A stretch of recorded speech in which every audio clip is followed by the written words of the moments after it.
What's up, guys? We're here in beautiful Los Gatos. It's a nice evening. We can hear the crickets. I'm sure you guys can too.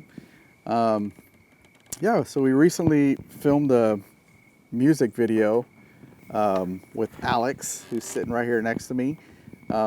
His video is called Flying West, and it was a totally fun experience to shoot. And we wanted to talk about it a little bit. So this is Alex. I've known Alex for how long now? I want to say we're going on our 4th year together. About 4 years. I moved here January 2017, just as the Big Sur, rains were coming, and the disastrous sort of like landslides were happening. And I'd tried to drive up the Highway 1 when I moved here, but it was closed basically from south to north at one point. So. So we've known each other for a while. We've become good friends, and both of us are into music. Obviously, I play guitar. Alex plays guitar and many other instruments. I've only been able to pick up the guitar, then I get frustrated with it, put it down. Never got any better, but So one day we were just talking on the phone, and we just wanted to get out and just get away from everything that's been going on, in the world today with COVID and the fires and all that. And I think we just needed to catch up too, and just have some good talks on the beach. So we talked about, just heading over to the beach and, drinking some beer and stuff like that. And that turned into, hey, let's bring our guitars and we'll just go out to the beach and play a few tunes and just enjoy it. And so that was the plan. And that plan started morphing. Evolving into another plan where, I'm, if you guys don't already know, I own Blink Creative, which is a photography studio in Santa Clara. Going on 3 years now. And we're, kind of getting into the filmmaking part of it. I've been doing a lot of photography, but I've been wanting to dive into, the film side of it. And, so I wanted to get some experience under my belt. And what better than to shoot a cool music video? So my brain started stirring, and it turned into both of us bringing guitars to, I'm going to leave my guitar at home. Let me bring my camera out, And then I think I asked Alex, hey, do you have any songs in mind that you're working on or something that you're trying to finish? And he was like, yeah, I do have a song that I'm working on. And that led to, another listen to me, another discussion to where, I said, you know what, why don't I bring a camera, you bring your guitar, you're working on something, and let's just go out there and just try it, because I've never done this before. And, I have a few different, cameras and lenses and stuff. Let's just go try it out. And we did. That's what we were originally going to do. When it comes to videos and stuff like that, there's usually a lot of pre-production involved, a lot of planning that goes into stuff like that. But I think we were pretty spontaneous, pretty impromptu. And when we got there, we were like, man, this looks good. This sounds good. Why don't we just go for it? And we did. And, we came up with a pretty damn cool music video. That's right. That's right. So that's kind of where we're at today. We just kind of wanted to, introduce the guy behind that song, Flying West. This is Alex, and just get him on here and, talk a little bit about his music career, where he's at now, where he wants to go with it. So I know that back in the day when you started playing, you weren't necessarily into country music, which is, right, kind of the area that you're in now, but you were more into metal. So tell us a little bit about that and how that evolved into where you are today. Yeah, it's a funny question. So yeah, I'm from, rural Arkansas, and coming from a place like that, your radio stations are tuned to the top 40, right? It's the George Strait, it's Garth Brooks, Kenny Chesney, you name it, and it was kind of the persistence of the pop country that just kind of made me feel like, okay, this is where I'm at, but I kind of would rather see kind of outside this bubble, so to Right. speak. And so I took a job out of college and moved to Tucson, Arizona, and kind of the Sonoran Desert. And I found that the further away from home that I was, the more that I was sort of drawn to some of the same like sounds and tones of my childhood. And so, I started thinking about the Fender Telecaster. I was thinking about the sounds of an acoustic guitar. I was thinking about the pedal steel guitar, and I sort of was curing homesickness as a result of listening to these old tunes that I used to kind of be a little tired of, but, I started to kind of like have a little bit of a fondness for them the older that I got and the further that I was, away from Arkansas. Right. Wow, that's awesome. Yeah. Yeah. So you started off with guitar, but now it seems like you're playing other instruments. Tell us about the different instruments that you play that make up your sound. Yeah, so I learned guitar, as a, guy in 6th grade, just trying to figure out how to play, 3 chords and, any Blink-182 song that I could play basically at that time. I kind of started looking at, what is really desirable in the market today, and like kind of what are some of those sounds that I quite frankly can't mimic on a standard electric guitar. And so, mandolin, banjo, pedal steel, dobro, like you name it, all of it starts to come, to its own head, I guess, where you say to yourself, I can try to imitate all those instruments on a single instrument, but at the end of the day, those instruments have their own timbre, they have their own Right. range that basically I'm trying to seek. And I just flat out started told myself that, maybe instead of becoming a master of one instrument, maybe it's like sort of the jack of all trades would be a better option for a person like me. And so once COVID hit, it was scouring Reverb, scouring Craigslist. It was like, where can I find a banjo? Where can I find a mandolin? How about I buy, another pedal steel? I already had one. Why not have Right. two? And so I think COVID sort of sparked the, creativity of, trying to learn all the instruments and trying to become more of a utility Right. musician. Right. Wow, that's awesome. So it seems like pedal steel seems to be a pretty, I think sought after sound. Not everybody has one, and not a lot of pedal steel players out there when it comes to like, everybody plays guitar. It's like you start Right. looking out for people to jam with, and you talk to the general consensus is that everybody plays guitar, and you're always trying to find somebody that either plays drums or bass or something like that. Everyone has a guitar in their closet. Not everybody picks it up and actually plays it, Yeah. kind of like myself. Not too long ago, you sought out for a pedal steel because you haven't had one for too long. Right. And I think you told me a little bit of backstory about the one that you have now, which, when I knew Alex, I never saw pedal steel. Now he's playing pedal steel for a band. It's like, okay, where did the learning process happen? Because, I have, when I pick up a guitar, I'm usually frustrated because I'm trying to learn a lick on a guitar and I'll play it for 2 hours straight, still not get it, and then I'm tired of the damn song and want to put it away. So, I don't know if I have it in myself, but you went from me not ever seeing you with one to now, which hasn't been a long time, being able to play in a band with a pedal steel. So tell us tell us a little bit about how you acquired your pedal steel. I think there's a little backstory behind it, and then how you went from not even owning one to playing one in a band. Yeah, so this could go on for 2, if not 3 or 4 hours, but the reality is that it was really about finding a community of people who have access to these instruments. They're obviously very small in numbers. The players themselves, only make up, I think, 10,000 people worldwide. So don't quote me on that, but I think I've heard that number before.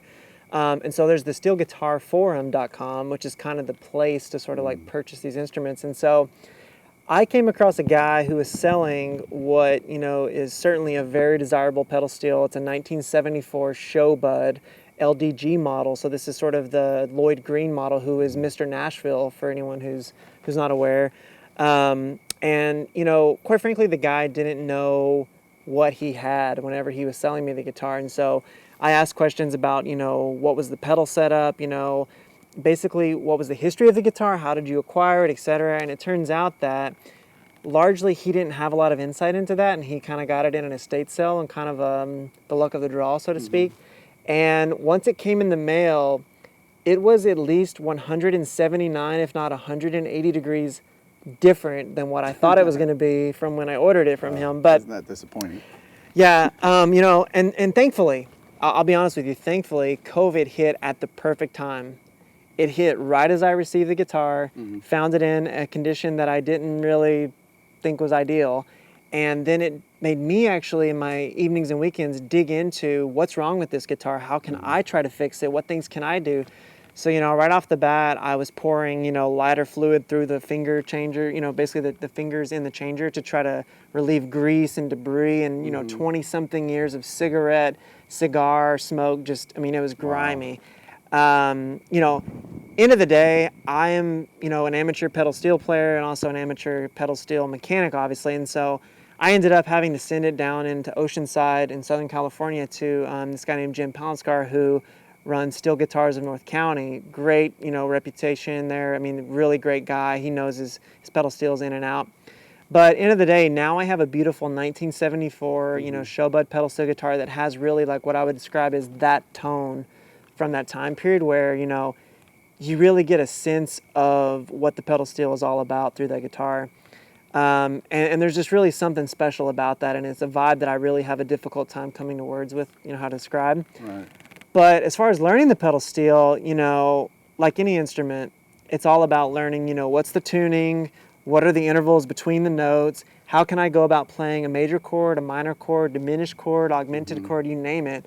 And, you know, I would say that like a lot of credit goes to the Paul Franklin method, which, you know, Paul Franklin is obviously one of the, you know, best, you know, steel guitar players that's ever existed, right? I mean, you know, there's Buddy Emmons, there's Lloyd Green, but there's Paul Franklin. And in modern times, Paul Franklin has really like, you know, broken a lot of barriers for pedal steel into different genres of music and really opened up a lot of people's ears and eyes into what the pedal steel can really be in a band. And I really will tell you that I was very humbled as a guitarist of 15 years sitting down at a pedal steel. I decided to start over and just start at ground one, you know, say to yourself, well, you know, how am I going to learn the basics of this thing, fundamental rudiments, like understanding the overall mechanics of the instrument and going from there and really trying to become a basic player to an intermediate player to an advanced player. I didn't try to skip anything and just jump right in and try to learn how to shred right away, right? It really is about learning the feel and the vibe that you're trying to like draw from the instrument.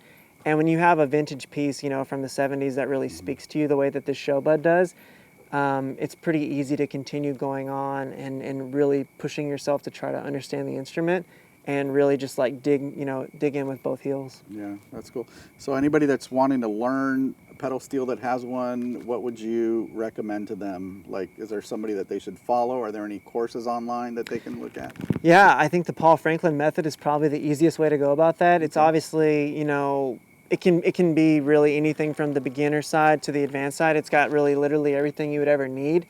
You know, there are a lot of free resources out there, but I would say that in general, many of them are a little underwhelming in terms of like the overall quality of the content. With that being said, you know, if you're looking to make the jump, it's certainly something to consider just because, I mean, the sound is just unmatched anywhere. But, you can go to YouTube and you can find quite a bit of information, at least get yourself started. But I would say the Paul Franklin method is definitely the course out there for learning. There you go, guys. Paul Franklin method.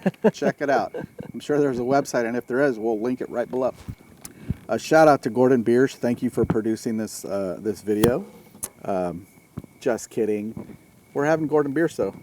It's pretty damn good beer.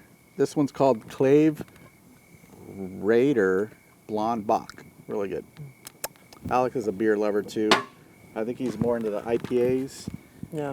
IPA lover. I had to use his restroom earlier, and this guy has a beer pack carton for his pail. Oh, that's inside right. his. That's right. So it's pretty clever. I like that idea. That's right. Think about that. Anyways, let's get back to talking about some music.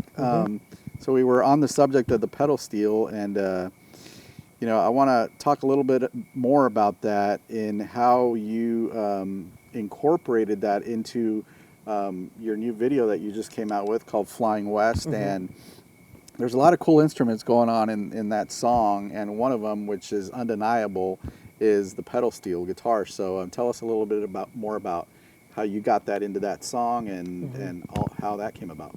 Yeah, so once the guitar was kind of up and running, it would stay in tune regularly. I really took to spending a lot of my nights and weekends at recording this song at home, and so I really wanted to come across with that haunting and vibey, tone of the pedal steel and give you that really like sorrowful sound that it has. And so, I hope we can show a clip here, but basically there's this, middle of the song where as the chorus wraps up, as kind of things tone down, the pedal steel comes back with this really, really interesting melody run that just gives the listener that sound that, it's almost in a cinematic kind of way. It's really leading you through the story of this song, which has obviously got a lot of themes of, loss and devastation and mournfulness and things like that. And so I think that, the throatiness of the steel, I think the overall way in which that it comes across and has those really dark and bending, sounds with the reverb added to it, I think it really adds a lot of texture to the song that gives the listener a really good chance to really like feel the same strain and stress that maybe is going on, with the theme of the song. So tell me a little bit more about the instruments that you used in Flying West. I feel like I've heard a little more. I heard the guitar in there. I heard a little bit of the pedal steel. Were there any more instruments involved? Yeah, so I think there were two more. So the other one that was involved, that was the big one, was probably this guitar. This was the Martin D16. I bought this guitar in my what I'll call transition period from sort of heavy metal and indie rock and all that to more of a lighter side, where I was moving into an apartment. I was in a college and I was kind of getting out of the house, and I couldn't play at 12 out of 10 on my amps at home anymore. So I bought a nice Martin, Dreadnought guitar, and I've had this one ever since. I'm starting to chew a nice hole into the side of it with my pick and whatnot. But, there's something to be said about a company, that's been around for as many years as Martin has, and there's nothing like the sound of their, guitars. And so I recorded this guitar as sort of the basis of the rhythm of the song, and right here in my home in Los Gatos.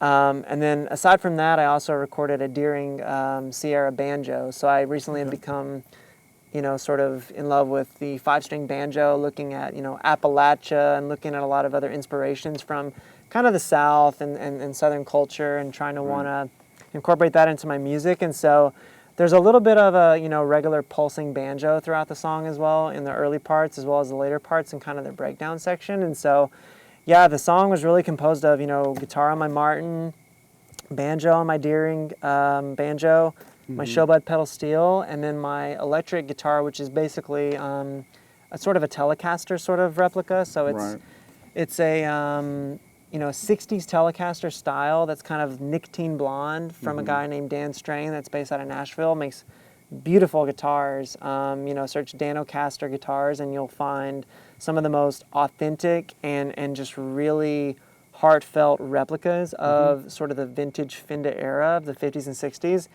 And there's nothing like it, the way that it fits in your hand and the way that it, resonates. Right. It's just unbelievable. So, well, maybe if he has a website, we can link him up too. Yeah, that's right. Yeah. It's Danocaster. Danocaster. All right, we'll check that out. So are there a lot of similarities between the guitar and the banjo? The banjo only having 5 strings and the guitar 6. Are there chords the same? Are there chords in a banjo? What's the similarities like? The similarities are, I would say, few and far between almost, because I guess, with the guitar it's tuned in such a way that, you have to make a lot of what I would say is awkward hand positions to play a chord. Whereas a banjo is an open G tuning, and so basically without doing anything with your left hand at all, you can play a G chord right away. So the banjo, it definitely, I think, was designed with simplicity in mind, and obviously it has a very, very, deep history and whatnot, but I think that with a 5-string banjo, you largely have like a 5th string that's kind of resonating as a drone string, whereas with the guitar, you really can't play anything like open unless you're purposely trying to do so with like other, fingerings and things like that to try to get the guitar to sound like a banjo, if that makes sense. Okay. And then as far as the Martin goes, I mean, I love Martins too. They have a great sound. I used to own a Taylor, but I think between Martins and Taylors for me, Martins just have this like richer, bolder sound to them. Taylors are very easy to play, I think, but overall, just Martins are just beautiful sounding guitars. Did you look at any other guitars besides the Martin? Did you try anything else to compare them to the Martin? Yeah, what really got me was I'm a person who really values, is something timeless or not, right? A Taylor, you're right, it has great playability. When I got my Martin, I think the action was, probably an inch off the fretboard or something like that. But I obviously had it set up to where it was like to my needs, but I am a pretty heavy-handed player, and so I actually appreciate the really high action that the Martins have by default, but I also did lower it. But with Taylor, yeah, I mean, you're right. It's playable, it's modern, it feels sleek, it feels very much like it's a crafted machine. But at the same time, that's not really what I'm going for when it comes to sound. I'm really looking for more of like what's carried us through history, what's really been like the thing that's just like, stood up against the, the test of time, basically. Right. And I just quite frankly can't think of anything other than the Martin guitar. And and something was, basically made in 1833, what is that, 70-something years before the car was like basically, brought out into the market in America. It's like, thought of it like that. I don't know, it's really hard to argue that a Martin is not like the choice by default, right? And again, there's many other guitars. There's the Gibsons, there's the Taylors, there's Guild, and I mean, there's just so many builders out there that are amazing these days. But it's like, I feel like just like whoever, stands against the test of time, whoever has like that sound, no matter what, I just feel like Martin has always had it. And like, you just have some sort of feeling inside you that just tells you that this is the right choice. Cool. And Dave Matthews plays a Martin, so how could you go wrong? All right, so let's go into the tell us a little bit more about your music video, Flying West, your newest single that's out. Tell us a little bit more about that, your inspiration behind it, the lyrics. They're pretty deep, so it's pretty cool. So, where did that come from? Yeah, so it's kind of a funny story. It's definitely, there's a start to the story, there's a middle part of the story, and there's the end of the story. And the start is that, I just kind of, write a lot with scratch lyrics where I'm trying to come up with melodies and trying to think of like what are catchy phrases, etc. And, flying is something that, is near and dear to me. And I just kind of had come up with this like, clever line of it's harder flying west than east, kind of thinking about just traveling out west, thinking about driving east. And, I'm 2,000 miles from my family. So, there's 3 and 4 hour flights that come west, and then there's really lengthy drives you could take to go east. And so, just thinking through it, it's like, it's pretty difficult in terms of breaking the mold and getting out of places and flying yourself somewhere and going west and trying to see what's out there, kind of the, pioneer spirit, so to speak. And then driving east is pretty treacherous, right? I mean, you're talking about, 2,000 something miles, right, to go back home in, a car or truck. And that's where the catchphrase came from. Right. I kind of got in my head and kind of got, in sort of a process where I just couldn't get past what I had written, and I just kind of sidelined it about a year ago. And, with COVID hitting, with like the fires and the just, intense heat that we have here in the Bay Area hitting, I started thinking about, additional verses, additional things to add to the song to make it a little more appropriate for, the time that I'm in right now where, how often do you see your friends and family? How often do you get to go out and experience things? And so I started thinking about that. And then I think what really got me thinking was, these firefighters and how intense this is and, just how hard it is to be fighting these fires in these really, really rough and dry conditions. And then I think where I finally landed as far as inspiration goes was, I have a buddy who's living up in the Santa Cruz Mountains, just, not more than 10 miles from me. And, he kind of expressed to me that, being evacuated was such a treacherous experience and having to come down into the concrete jungle and exist here for any period of time is very unusual and very outside of the norm for him. And I started thinking about just the overall devastation and the overall emotional and physical toll that these fires are taking on people. And And that's where I kind of thought of the lyric of, there really isn't a town in mind, but except the one that we have to leave tonight, because Right.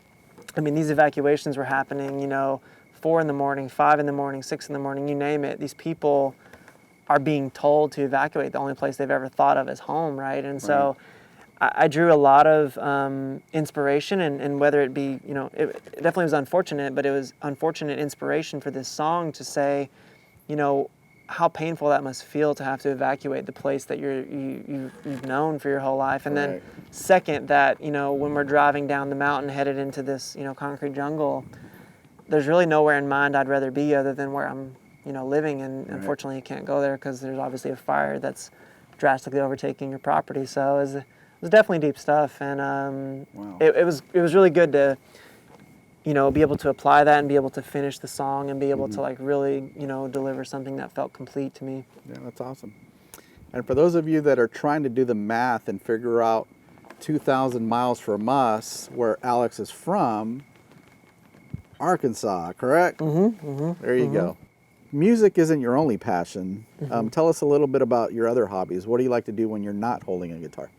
Yeah. So I would say my number 2 thing to music is probably aviation. And so, I think when I was a kid, everyone always asked you, what do you want to be when you grow up? Like, what do you imagine for yourself? Right. I thought a pilot was definitely like what I had in mind because, I was just fascinated with the Wright brothers, fascinated with basically just the fact that human beings had found a way to take an aluminum Coke can, so to speak, an enlarged Coke can, attach aluminum wings to it, and be able to actually, defy sort of the world in which we're given and fly similar to, birds and things like that. Right. And that just fascinated me as a kid, and I just always was thinking about, flying, and I was thinking about space, and I was thinking about what are the next, boundaries we're going to break as a result of that. And so when it, came time for me to realize what career choices I had, as an 18-year-old, I thought that post 9/11, I think the commercial aviation world is a little more,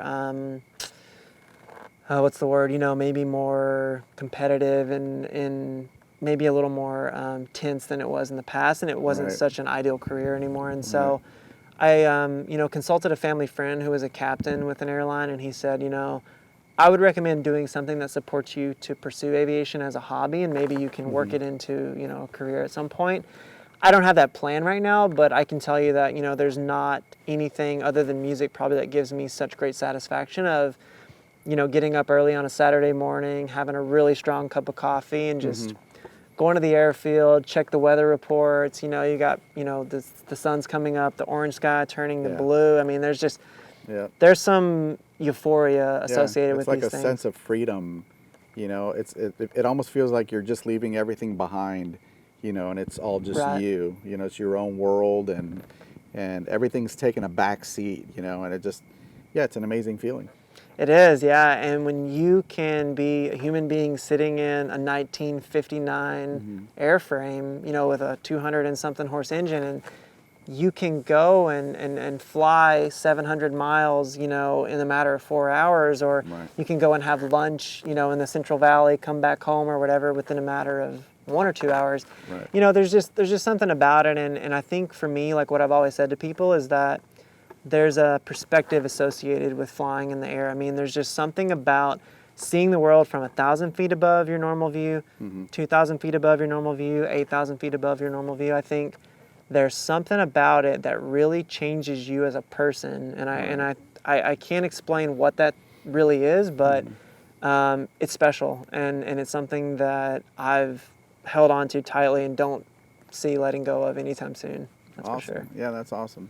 And I think there's another hobby that you like to do, which involves a little flick of the wrist. Oh yeah, that's good. That's good. So another thing I like to do, again, sort of connecting with like who we are in nature and all that is fly fishing. Okay. And so, I used to fish, like obviously in Arkansas, we did the whole, bobber, worm, hook kind of thing. You just throw it out there and just kind of sit and wait and talk to your buddy and wait for something to bite it. But, I think it was back when I was in Arizona, I really started to pick up, on how interesting it is that these fish, such as, you know, rainbow trout, brook trout, etc., live in these small streams across all of America. I mean, Right. East Coast, West Coast, you name it, there's trout in lots of places as long as there's cold water. And it's fascinating to me that they have the acuity to key in on certain types of bugs, you know, and they do that at certain times of the day. They do it in certain places of the water. There's very much a game that's at play with the peculiarity that you're dealing with here with these fish. And, you know, coming up to the Sierras when I moved out here, you know, in 2017, I mean, there's rainbow trout, brook trout, brown trout, golden trout, like the species that you have access to out here and the challenge that's associated with like pursuing those fish is just really resounding. And you know, it's really nice that you can couple that with sort of backpacking and going camping and being just out there and trying to get away from your 9 to 5 and trying to like find peace and quiet and trying to really just go out and enjoy, you know, nature. And like, truth be told, you know, I'll be honest, I come home sometimes and I've caught 0 fish, and I'm the first person to tell people, you know, I didn't catch anything, but, you know, I saw these amazing birds, I saw these amazing creatures, you know, roaming around these meadows, I saw the leaves changing, I felt the breeze of, you know, the high Sierra, like, I don't have the ego of, I've got to show you my, like, you know, 24-inch fish that I caught, you know, I don't care about that. It's really more of the pursuit and the process of things than it is like the activity of catching the thing, right? Right. And just getting away from it all and, you know, just experiencing what nature has to offer, you know? Yeah. Awesome. All right, Alex. Well, thanks a lot for taking the time out to, you know, chat about your song that you just wrote and tell us a little bit about your life. Yeah. Where can we find you? Where can we see a little bit more about you? Yeah, so my main, you know, source of truth is basically alexkidmusic.com. So from there you can go to my Bandcamp, you can find out, you know, what shows I have going on. You know, I'm in a couple different projects going on at any given moment, so basically you can go there for my overall show calendar to see like kind of where we're playing at, as well as, you know, a link to my video and audio files as well. Okay, cool. So, yeah. And is there any like, what's your favorite like venues out here? Like any cool places that you recommend people go check out? You know, I think that living in the Bay Area, I mean, you're exposed to quite a few very, what's the word, you know, historical and sentimental venues. And I will tell you that I think the one that I've had the most enjoyable experience at has been easily the Felton Music Hall. Okay. And, you know, I think now more than ever with music venues being, you know, potentially, you know, one of the most drastically impacted things due to COVID and whatnot, you know, Felton Music Hall, they are adapting and they are doing things to try to stay in business. And I would say if you can make your way into the Santa Cruz Mountains down the Highway 17, it's a great group to support. Cool. Yeah. We'll have to check that out. I think we've been there one time. You can get some great beer and bar food. Oh, that's right. So, yeah. Oh my really God. good, so. Oh my God, the food. Yeah. So yeah. you can get there actually, hungry if you need to. That was the last show that I attended before COVID lockdown started, and you were with me. That's right. I remember that. We saw Jeffrey Foucault. Yes. And Ismay Music from up in Sonoma Mountain. Yeah. That was an awesome night. That was a great night. Had a really good time. Well, cool. So we want to end this evening just with a little bit. Obviously, he doesn't have his guitar with him for no reason at all. You know, we did talk about it. It looks nice. It looks nice too, right? It fits the character. Well, everybody, I hope you enjoyed this evening tonight with Alex and our conversation. This was awesome. You know, got to hear a little bit about, you know, his life, what his interests are, his music, where you can find him, and hopefully where you can see him local, you know, just come out and support. But we don't want to leave you just with this. Obviously, he's got a guitar in his hand, so he's going to play us a little bit of his current single that's out right now called Flying West, and I'll leave it to Alex. Thanks so much for taking the time and speaking with us today. Yeah, thanks for having me. All right, Awesome. Great. Take it over.